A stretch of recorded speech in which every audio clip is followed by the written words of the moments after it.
At its zenith, the globe's swiftest steam locomotives consumed thousands of gallons of water non-stop, taking on provisions digitally as rival railway lines vied to reduce travel times between New York and Chicago. Each mile necessitated the combustion of 100 gallons of fuel. Maintaining every stop incurred both time and a disadvantage in the marketing struggle. Consequently, the industry leaders undertook something audacious. They attempted to completely eliminate the necessity of halting. What was the real cost of perpetuating the movement of these metallic behemoths? And why did this potent solution ultimately disappear? The explanation begins with a crisis so profound it reshaped the destiny of American railroads. A steam engine is an insatiable apparatus. For every mile traveled, it expends 100 gallons of water, enough to replenish a modest swimming pool hourly. During a primary route, a large Hudson or Pacific-class locomotive could deplete its reservoir in under 70 miles. This implied that even at peak velocity, the crew encountered a strict limitation: 50, perhaps 70 miles before the tank became parched. There was no bypassing this. If the water diminished, the boiler would overheat, risking an explosion capable of tearing the locomotive asunder. For the rail companies, this represented more than a mere technical inconvenience. It was a business predicament. Each water halt meant bringing a 1,000-ton train to a standstill, enduring a quarter-hour delay while hoses and towers performed their leisurely function, then laboriously accelerating back to full speed. On a route such as New York to Chicago, these stops accumulated rapidly. Every lost minute equated to a forfeited ticket transaction, a disregarded headline, an opportunity for competitors to surge ahead. By the late 19th century, the figures were stark. A premier express train might require 10 or 12 stops during a single journey simply to replenish its boiler. The issue was not coal or oil; those could be loaded in bulk. It was perennially water that impeded the promise of uninterrupted velocity. The engineers and executives recognized that if they could resolve the water crisis, they could redefine the national timetable. The pursuit of speed on American railway lines transcended a mere engineering challenge. It constituted a battle for eminence and financial gain.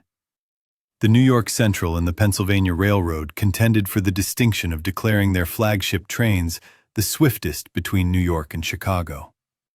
Each minute deducted from the timetable generated more publicity, increased passenger numbers, and encouraged business travelers to opt for one line over the other. The New York Central's 20th Century Limited attained legendary status by pledging a luxurious journey with minimal interruptions between the coasts.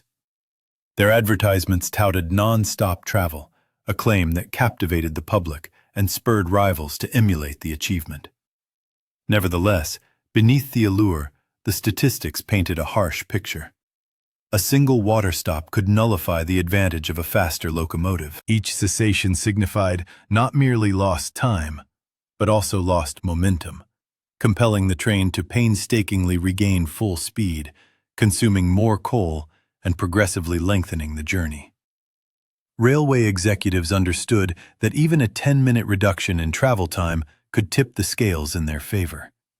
Schedules became strategic tools, and the trackside water pan served as their covert weapon.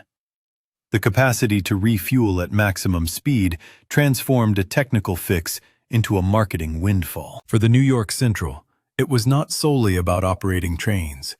It was about outmaneuvering the competition and ensuring global recognition.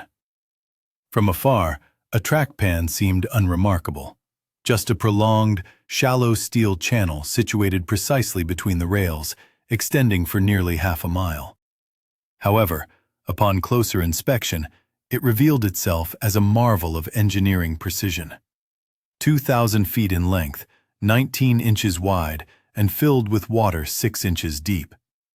The surface remained perfectly still until a locomotive thundered down the line. Beneath the tender, concealed by coal dust and grime, lay the scoop.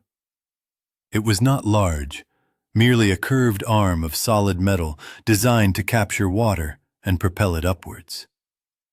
When the fireman activated the lever, the scoop descended a precise 3 inches into the trough, barely clearing the bottom.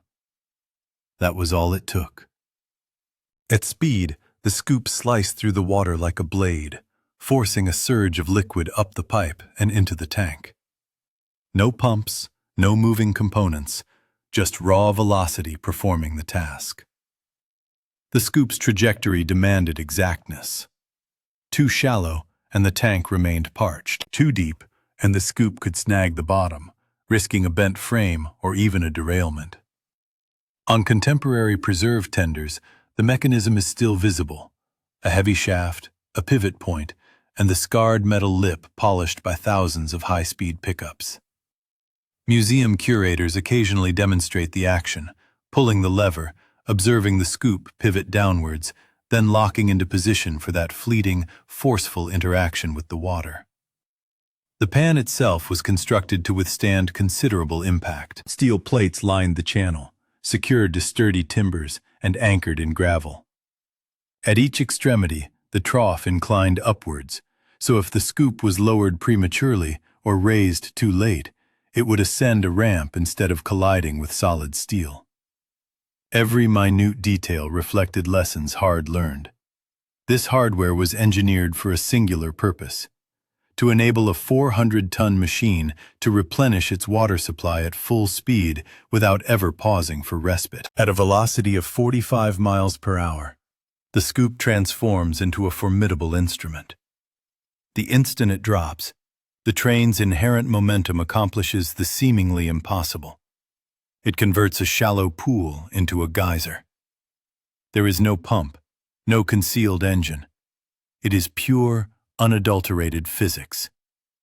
The locomotive surges forward, colliding with the water so forcefully that its only egress is directly up the pipe and into the tender. In less than 20 seconds, 5,000 gallons, enough to fill a backyard swimming pool, are propelled upwards and over the crew's heads. That is the critical metric. 5,000 gallons in 20 seconds, all while traveling at full sprint. It is not a gentle process. The water does not flow, it impacts. Imagine extending your hand from a car window at highway speed, palm open. The wind attempts to wrench your arm off. Now, substitute air with a wall of water, and you grasp the concept. If the train moves too slowly, the water merely sloshes ineffectually, never reaching the pipe. However, exceeding the threshold, 45, 50, or 60 miles per hour, causes dynamic pressure to build like a battering ram. Any faster, and the spray can dislodge gravel from the track bed, unleashing clouds of ballast. Whether slow or fast, the essence lies in harnessing that violent forward energy. Yet there is a complication. As the tender rapidly fills, all the incoming water necessitates an escape route for trapped air. That is the function of the vent. A simple stack, sometimes no larger than a milk bottle.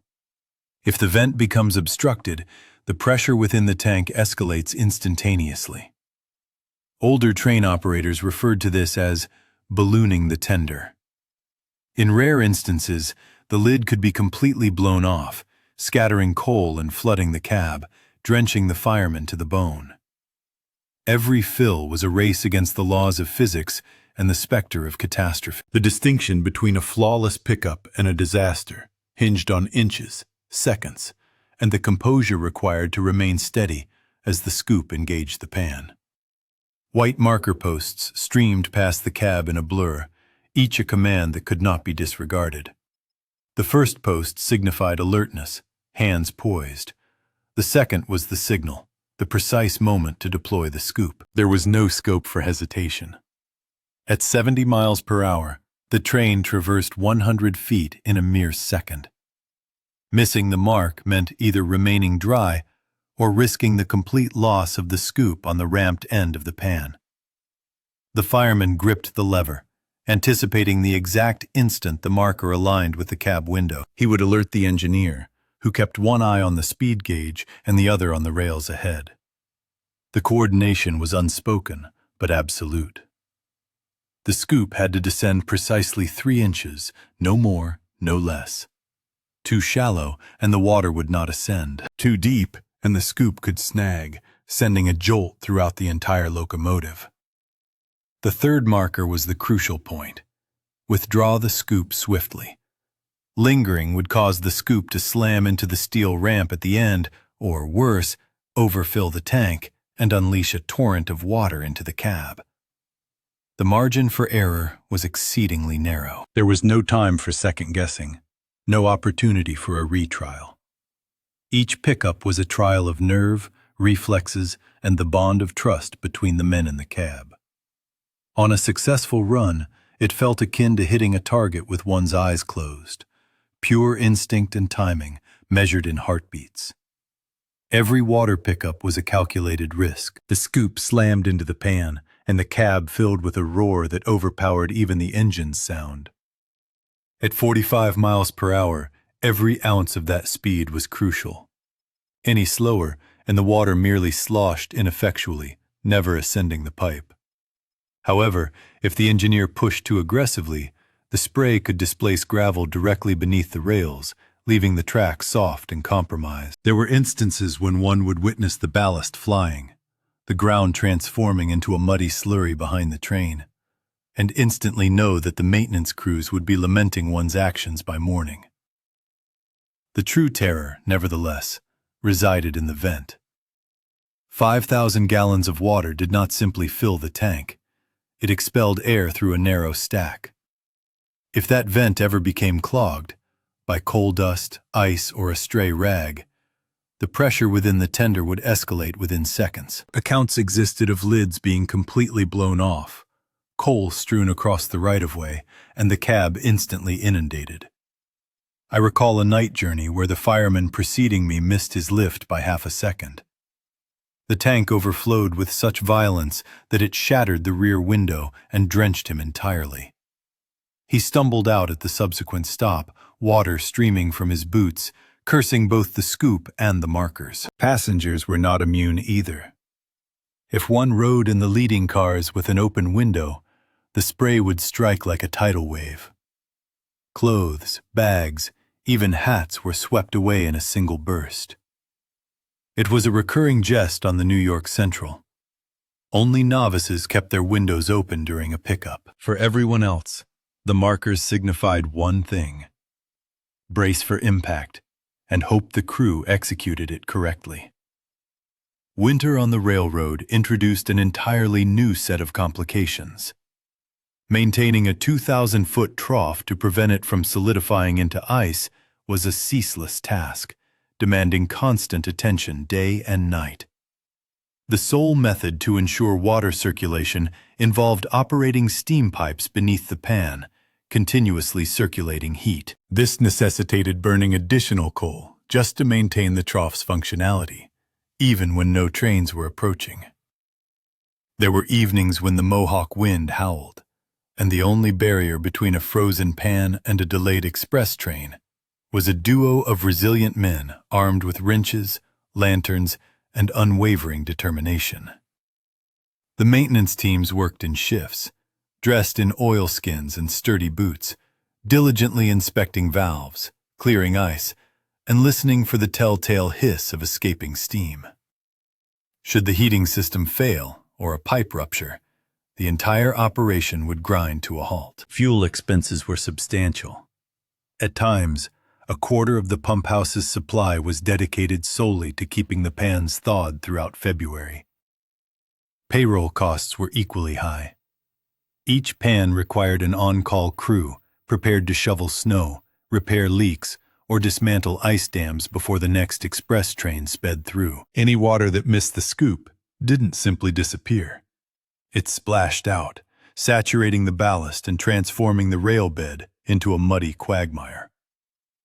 In spring, the ground would sink under the weight of passing trains, and every mile of pan meant another mile of track demanding constant upkeep. Crews would deposit tons of fresh gravel, only for it to be washed away by the subsequent pickup. The labor was unending. For every headline celebrating a record-breaking journey, There was a legion of men toiling behind the scenes through sleet and darkness to uphold this marvel. Most never set foot inside a locomotive's cabin, yet without their efforts, the pans would have frozen solid long before the first express departed the station. In the 1950s, a new breed of locomotive transformed American railroads. Diesel-electric engines not only operated faster and smoother, but could also traverse 500 miles or more on a single tank of fuel, consuming minimal water en route. For the individuals who had spent years combating frozen pans and muddy track beds, the change was profound. Diesels did not require track pans. They did not necessitate a multitude of workers to sustain water flow or keep steam pipes thawed. They simply ran mile after mile without interruption. Railways such as the New York Central and the Pennsylvania Railroad swiftly adapted.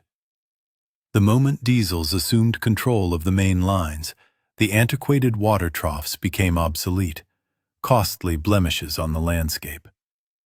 Crews arrived with cutting torches and cranes, dismantling the pans that had once propelled the 20th Century Limited and its competitors to the forefront of the speed race. By the close of the decade, nearly every track pan in the nation had vanished. The heated pump houses fell silent. The broad, flat stretches of gravel that once marked the location of each pan were abandoned to weeds and memories. Rail historians view this period as a definitive transition. The era of grand spectacle yielded to the era of efficiency. The diesel's 500-mile range rendered the traditional rituals of water scooping obsolete overnight. Maintenance budgets dwindled. Schedules became more stringent. The visual spectacle of spray and thunder disappeared, supplanted by the gentle hum of engines engineered for longevity, not theatrics. Where once there had been a captivating show, now there was only the quiet certainty of progress. Nevertheless, if one knows where to look, vestiges of that bygone era can still be found. Along forgotten segments of track, the terrain remains unusually flat and expansive for a mile or more, a spectral reminder of days when speed relied on water and every moment was critical. Today, the rails are quiet. Speed is quantified by data, not by dramatic display. As efficiency drives every improvement, the inherent cost is often imperceptible, a loss of wonder and the eradication of daring. The vanished water troughs serve as a reminder that advancement often exchanges drama for control, and occasionally, the thrill is the first casualty. What are we prepared to relinquish for seamless travel? Share your thoughts below. Your narrative also forms a part of this enduring legacy.